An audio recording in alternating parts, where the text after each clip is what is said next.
Heureux de vous savoir nombreux au rendez-vous de cette session d'information sur Canal 3. Mesdames et messieurs, bonsoir. Plusieurs acteurs de la santé réfléchissent depuis ce matin sur les réformes du système sanitaire au Bénin pour l'amélioration des interventions futures. C'est à travers un atelier de capitalisation de 4 jours initié par l'Agence belge de développement. Il s'agit pour les participants d'analyser les actions des programmes santé. Les détails dans un instant. De son côté, le maire de Cotonou reçoit en audience certaines délégations étrangères ayant pris part à l'Assemblée générale de l'AIMF. Il s'agit en l'occurrence du conseiller Afrique du théâtre de la ville de Paris, le Sambon Bachaka, et le directeur des relations internationales de Montréal au Canada, Omar Diallo. Au cœur de la discussion avec le maire Luc Satongi-Atropos, les questions relatives au renforcement des coopérations entre leurs villes respectives. Nous ferons également un tour dans la commune de Samekoudi où 222 apprenants sont distingués pour avoir obtenu de bonnes notes aux différents examens pour le compte de l'année scolaire écoulée. C'est une initiative de l'ONG Promo Éducation et Loisirs qui célèbre ainsi la performance intellectuelle chez les apprenants. Le point dans ce journal. Voilà pour le titre. Mesdames et messieurs, bonsoir. Ouvrons ce journal par l'actualité politique. L'information est depuis ce week-end à confirmer. L'ancien président de la République, Boni Yayi, prend désormais les rênes du parti Les Démocrates. Avec sa désignation à ce poste, à quoi peut-on s'attendre dans les prochains jours, dans les jours à venir sur le plan politique au Bénin? Canal 3 Bénin a tendu son micro à quelques acteurs politiques et pour la plupart d'entre eux, l'enjeu politique au Bénin est désormais de taille pour les élections générales de 2026. Nous allons suivre les propos recueillis. Dans l'espace politique du Bénin, naturellement, ce qui va changer déjà, c'est ce qui se passe depuis qu'il a été annoncé que c'est le président Yayi Boni qui prend la tête du parti. C'est le branle-bas dans le pays. Et dans le paysage politique au Bénin, je crois que au regard des entités politiques que nous avons, les autres entités qui sont en face du Parti Les Démocrates comprendront désormais que l'enjeu est de taille. D'aucuns pourraient craindre peut-être que le dialogue soit encore plus difficile avec l'opposition. Dialogue plus difficile parce que Boni Yayi, jusque-là, sa position parfois de retrait, même si on sait qu'il est le soutien fondamental de ce parti d'opposition, il gardait un retrait en tant qu'ancien président qui lui permettait jusque-là d'être dans la médiation, n'est-ce pas, avec le pouvoir en place. Il pouvait se déplacer, aller rencontrer Patrice Talon. Maintenant qu'il descend lui-même dans l'arène cette fois-ci, cela pourrait vicier un peu le débat parce que ça dit un certain nombre d'intentions. C'est une première depuis du renouveau démocratique qu'un ancien président de la République, n'est-ce pas, arrive après l'exercice en fait du pouvoir d'État, se retrouve en fait à présider un parti politique dans notre pays. C'est une première et je pense que c'est à prendre en compte et c'est à percevoir comme tel. Comme il n'y a pas un texte de la République qui interdit à quelqu'un de passer du président d'honneur au président du parti ou de président de la République à un président de parti, donc on ne peut pas donc s'opposer ou trouver ça normal que le président Boni Yayi ait décidé d'être le président du parti Les Démocrates. Yayi Boni, en 2016, en passant le témoin au président de la République actuelle, avait promis, si mes souvenirs sont bons, c'est qu'il déclarait qu'il finissait ainsi avec la politique, qu'il allait peut-être s'occuper d'autre chose. Mais là, force est de constater en fait que, avec les événements dont on parle, c'est qu'il a changé d'avis. Boni Yayi n'est pas n'importe qui, il faut le reconnaître. Mais aujourd'hui, bon, espérons que cela permette véritablement encore aux acteurs de la mouvance présidentielle, notamment les partis de la mouvance présidentielle, de retrousser davantage les manches pour se mettre au travail parce que on connaît Boni Yayi, des spectacles de concert ou de football un peu partout pour désormais montrer qu'il est président du parti politique Les Démocrates. Il ne faut pas, n'est-ce pas, s'attendre à d'autres spectacles avec Boni Yayi. Donc on verra ce que ça va donner pour l'échiquier politique national. Je pense qu'il devra tenir compte de beaucoup de choses et pour qu'on évite au peuple béninois qui ne veut que la paix, qui veut que voir ses souffrances s'amoindrir, qui veut des résultats concrets et non la politique politicienne à laquelle nous sommes habitués. Le peuple béninois veut voir ses souffrances allégées. Alors, on ne veut pas continuer dans une guéguerre de personnes, mais plutôt apporter des solutions concrètes aux problèmes des masses. Je voudrais donc inviter tous les acteurs politiques, notamment la jeunesse, de ne pas tomber dans le piège qui nous met dans un combat en deux personnes et qui nous fait oublier les combats de développement, des échéances qui nous attendent, des défis qui attendent nos pays, qui doivent, travailler à pouvoir reculer tout ce que nous avons appelé, ou bien tout ce que nous pouvons appeler aujourd'hui comme notre adversaire, notre ennemi, qui est la pauvreté. C'est l'unique combat qui nous reste à faire et par conséquent, on ne va pas s'enfermer dans une guerre entre deux personnes, dans des querelles entre deux personnes et oublier ce qui est fondamental pour nous, qui est le développement donc, de notre pays. Politique toujours, le bloc républicain poursuit sa tournée de remobilisation de ses militants de la Takora de la Donga. Après les étapes de Natitengu, Tukuntuna Tangueta et Bokumbe, la délégation du BR conduite par l'honorable Hervé Réhomé était ce vendredi à Condé pour une remobilisation des troupes quelques mois seulement après les dernières législatives et surtout après le congrès extraordinaire du 9 septembre dernier. Voici le compte rendu de Régis Hippolyte Agosso. Devant ces militants et sympathisants du parti du Cheval Cabré, mobilisés dans cette salle de la Maison des artisans de Condé, une forte délégation du bloc républicain, les honorables Hervé Réhomé, Gounou Abdoulaye, Hassan Seibou, Umpo Théophile et Jeanne Tchanaté, sont ici pour signer un nouveau pacte de fidélité avec ces militants à la base. C'est tenu à Cotonou le 9 septembre dernier. Un congrès extraordinaire, qu'il était normal qu'une restitution soit faite à la base. Ce matin, nous sommes avec vous. Et partout, l'objectif est le même. Faire la restitution et surtout échanger avec vous des questions de développement de Kouandé et de Pérou. Et il vous reviendra d'aller annoncer la bonne nouvelle à la base. S'il a été question de rappel de troupes conformément aux conclusions du dernier congrès du parti, les militants ont saisi l'occasion pour exposer leurs différentes préoccupations à leurs hôtes du jour. Mais de toutes celles-ci, le bitumage de la voie Kota-Kouandé a été primordial.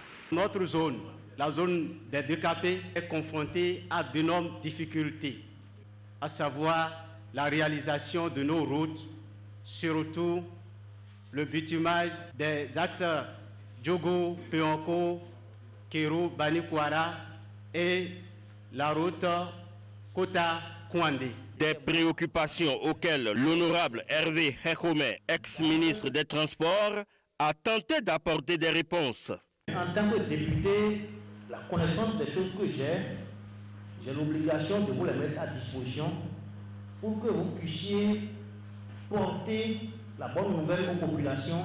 Le gouvernement a contractualisé avec l'entreprise ADOCI. Ce contrat a été signé le 3 octobre 2022. L'ordre de service que le gouvernement a envoyé à l'entreprise pour dire tout est prêt, le financement, on voit clair dedans. C'est le 19 juin qu'on a fait chrono T0. Cette route-là est véritablement en chantier. Donc c'est ça la situation de la route Kota-Kouandé. La seule chose que nous allons demander, et nous serons vos porte-voix, et moi je suis très bien placé pour le faire, c'est d'aller bousculer aussi le ministre qui est en charge du dossier maintenant pour lui dire bouscule l'entreprise. Très touché par cette démarche du bloc républicain, l'élu de la 4e circonscription électorale a salué l'initiative du bureau politique qui, selon lui, vient combler les attentes des populations à la base. Cette tournée, on en avait besoin pour remobiliser notre groupe. Tout le monde sait que désormais que le parti vit, que le parti bouge. C'est le sentiment que ça devait pas le passer. On voyait les autres sur le terrain. Donc là, je pense que c'est une bonne initiative que nous avons prise.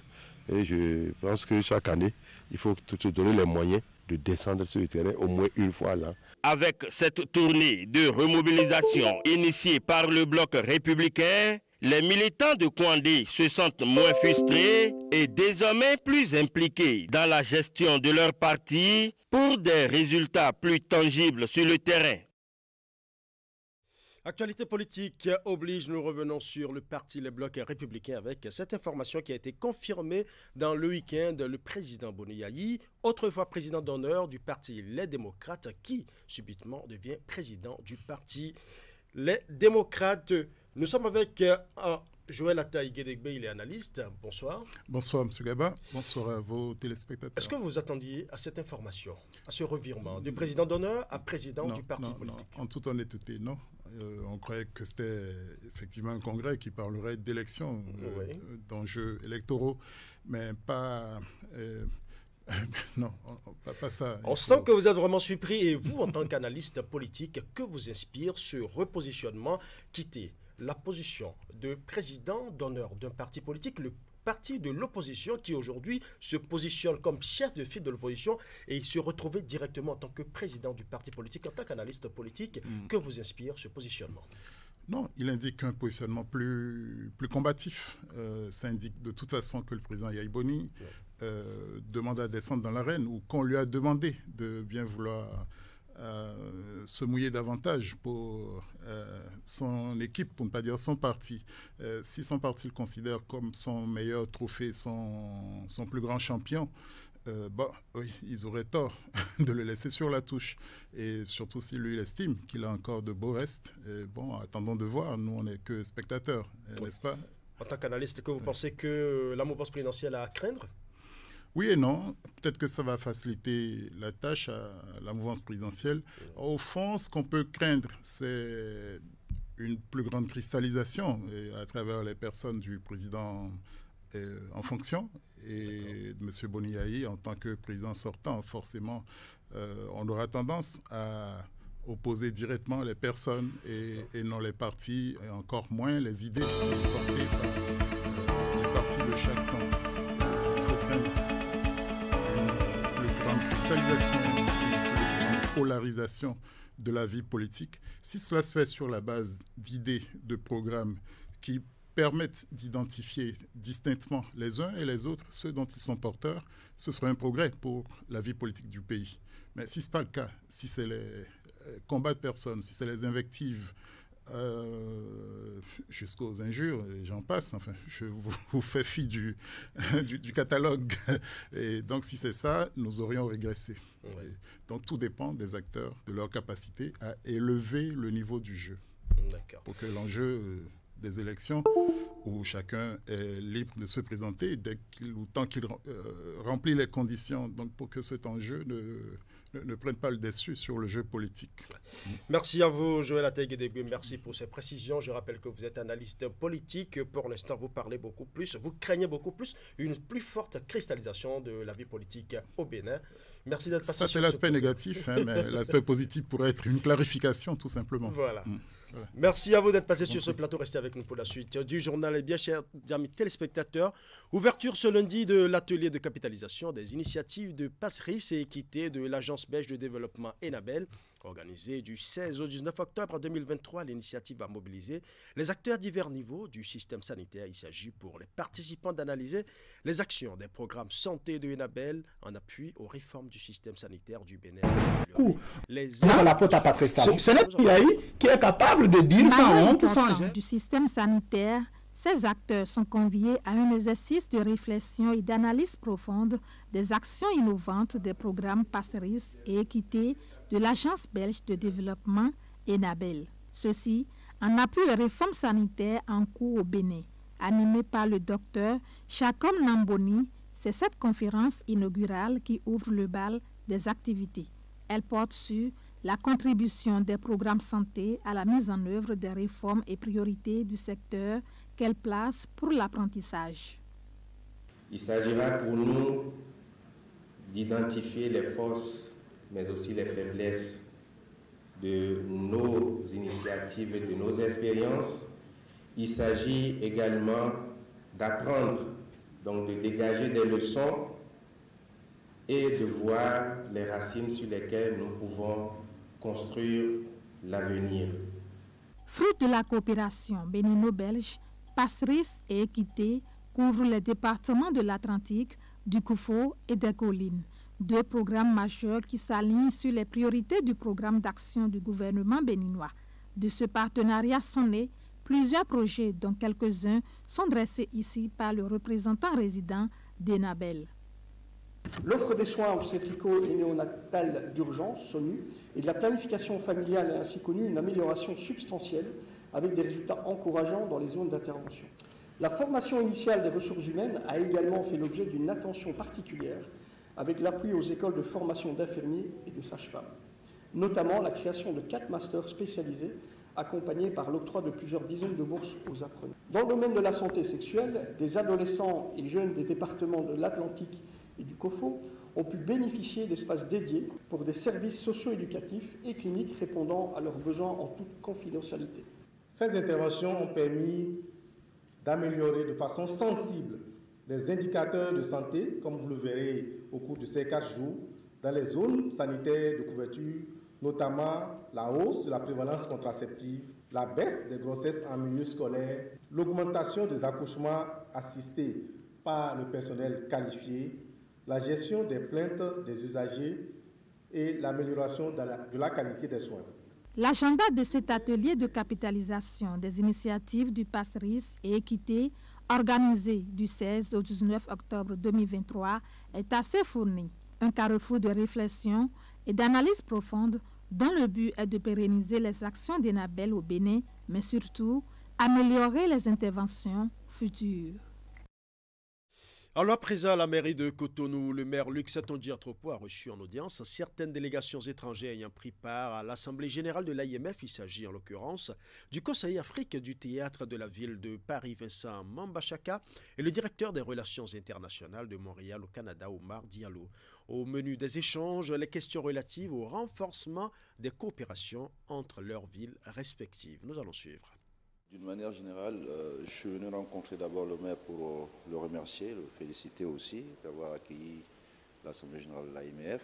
Ensuite, nous avons évoqué très rapidement le fait que Cotonou va être au mois de mars la ville invitée dans le cadre des activités Afrique Capitale au Lavoir moderne de Paris. Je lui en ai parlé, évoqué très rapidement aussi et voir avec l'équipe de la mairie les possibilités de traduire dans les faits et dans des projets concrets qui pourront être mises en œuvre dans le cadre de l'accord de coopération avec la ville de Paris. C'est un homme qui aime la culture et c'est un homme de culture déjà et qui accompagne déjà beaucoup les artistes.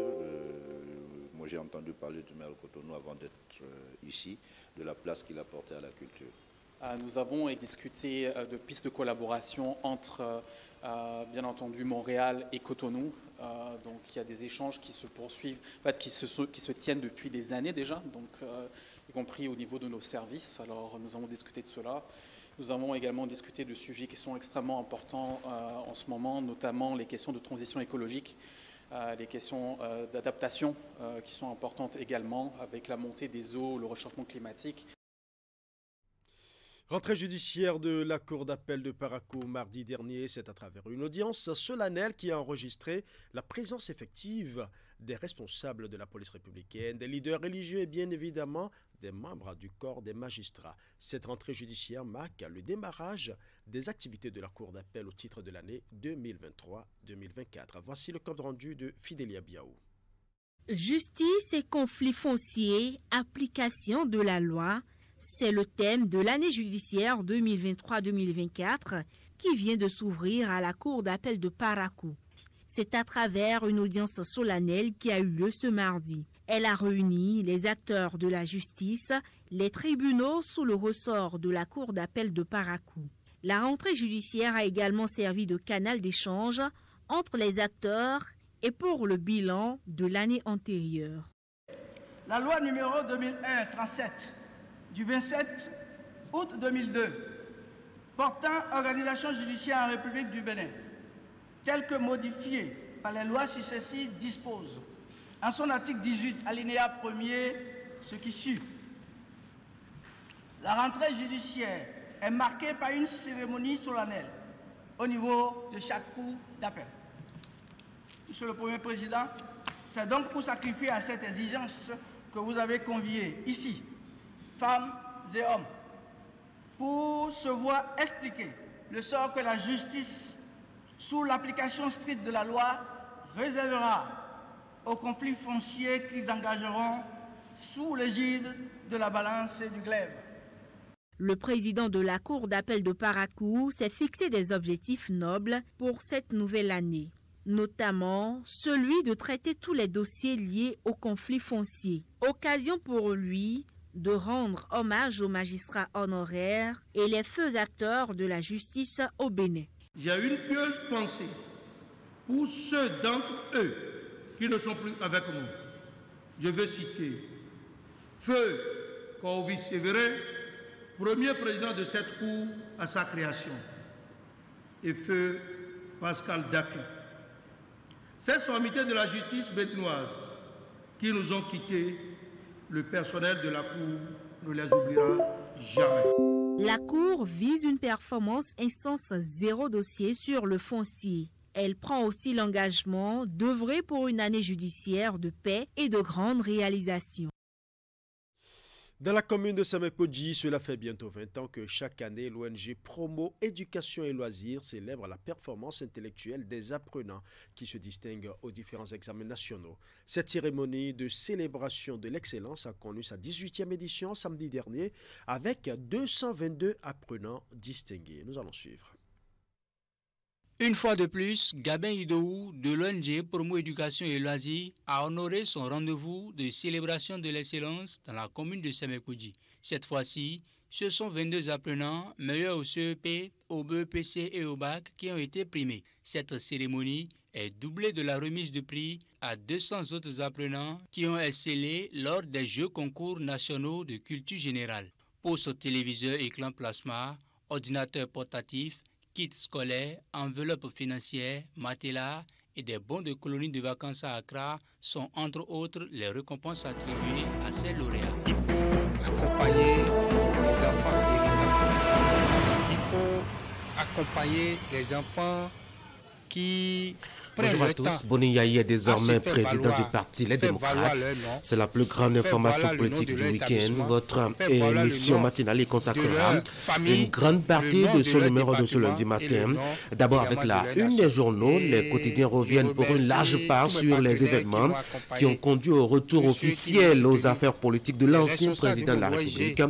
Puis nous en discutons avec l'un des militants de ce parti politique qui est d'ailleurs même actuellement sur place à Parakou. Guy Mitoko est porté au poste de secrétaire chargé de la communication au niveau donc de la coordination du parti. Il nous dira ce qui s'est réellement passé et ce qu'il faut comprendre de ce choix politique du parti. Enfin, le commentaire et le débat passeront à l'analyse des participants. Cette nouvelle donne de l'environnement politique national. Bienvenue à tous.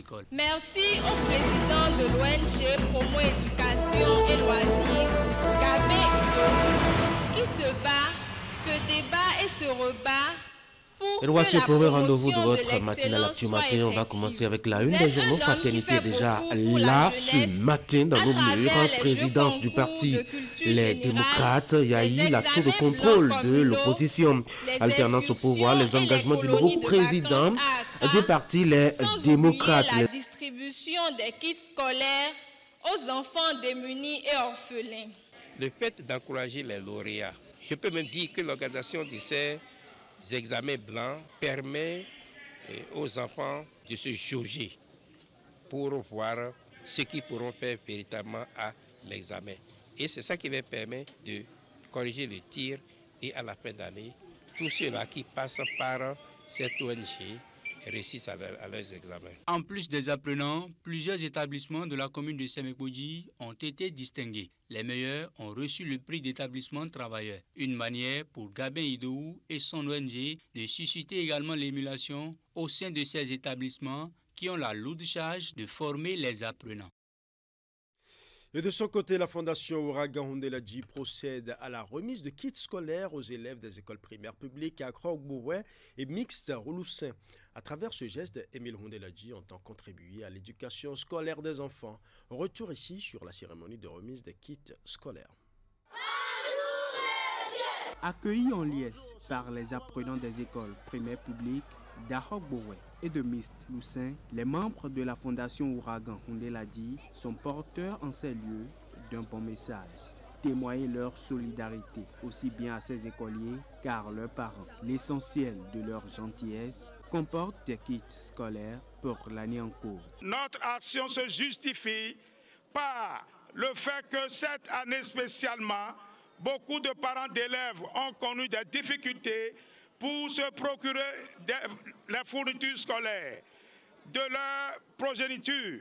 C'est donc un geste de soutien, d'accompagnement et d'assistance aux parents démunis qui peinent à joindre les deux bouts et pour lesquels les temps de morosité économique qui courent ne font aucun cadeau. Les bénéficiaires dans ces deux écoles sont les apprenants des classes de CI au CM2. À côté de la satisfaction de leurs parents, se lit leur propre émotion et leur engagement à fournir des résultats encourageants. Nous ne pouvons dire que merci. Le mot n'est pas fort pour exprimer notre joie. Mais veuillez, Monsieur Émile Hundeladji, recevoir notre merci d'enfant. Lorsque nous sommes en face d'un donateur pareil, nous n'avons pas de voix. Les âmes de ces petits bouts de chou-là, les âmes de ces enfants puissent vous accompagner et que vous ne rencontrez aucune difficulté dans la réalisation de vos projets. La Fondation Ouragan Hundeladji n'est pas à son premier geste et la cérémonie de ce jour ne serait pas la dernière, promet le président de la Fondation. Parlons à présent de la commémoration de la 11e édition de la Journée internationale de la fille. C'est la commune de Komansé qui a abrité ce week-end l'événement grâce à l'agence belge de développement Enabel. Les jeunes filles de Komansé sont sensibilisées sur leurs droits par les femmes inspirantes dans divers corps de métier. Teddy Goudalo pour le compte rendu. Alors, des jeunes filles très attentives et impressionnées par le parcours scolaire et professionnel de ces panélistes. Chemin faisant, j'ai réalisé qu'on pouvait faire d'autres choses à travers Internet et qu'Internet nous permettait de gagner du temps pour les déplacements. C'est la commémoration de la Journée internationale des filles, ici même au centre des jeunes de la commune de Komansé. Ce 11e rendez-vous annuel que célèbre Enabel Bénin met l'accent sur les droits des filles. Au-delà de cette journée qui est symbolique, c'est qu'Enabel est au cœur de cette action à travers son programme de coopération. C'est de mettre ces jeunes filles, ces jeunes au centre de notre action.